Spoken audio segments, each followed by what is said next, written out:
Materialists Review, Dakota Johnson torn between Pedro Pascal and Chris Evans in charming rom-com. Say you are a single woman in New York and you are, in the words of the song, torn between two lovers, two handsome, intelligent, nice guys. One very poor and one very rich. All things being equal, who do you go for?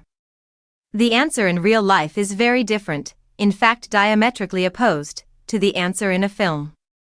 Few movie heroines have the candor of Jane Austen's Elizabeth Bennet in Pride and Prejudice, who admitted to falling in love with Mr. Darcy on seeing his beautiful grounds at Pemberley, but this is the choice, which never quite ascends to the state of a dilemma.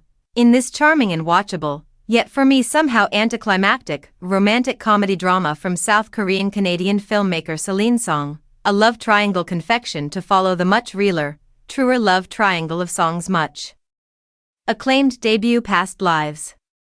When the decision is made, the final act has an almost morosely elegiac mood, as it must, as various speeches and set pieces reconcile its rather trudgingly earnest direction of travel with the witty, savvy materialism of the movie's premise.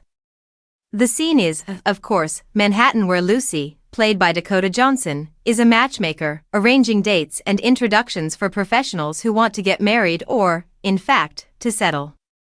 The movie begins varnished with a commercial glaze of luxury, that aspirational state of material wealth that marriage underpins and which no one apologizes for wanting.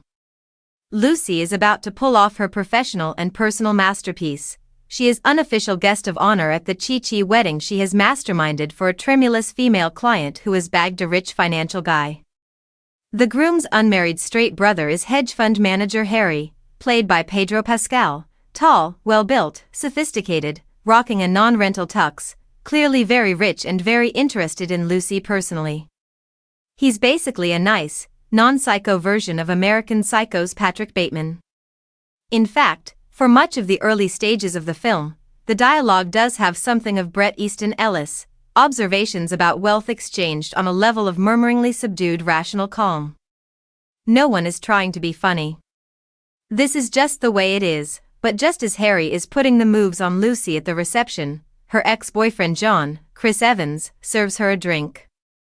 Humiliatingly, he is a failing actor reduced to side-hustling as a waiter for a catering company, still sharing a chaotic apartment with three other appalling losers in their 30s.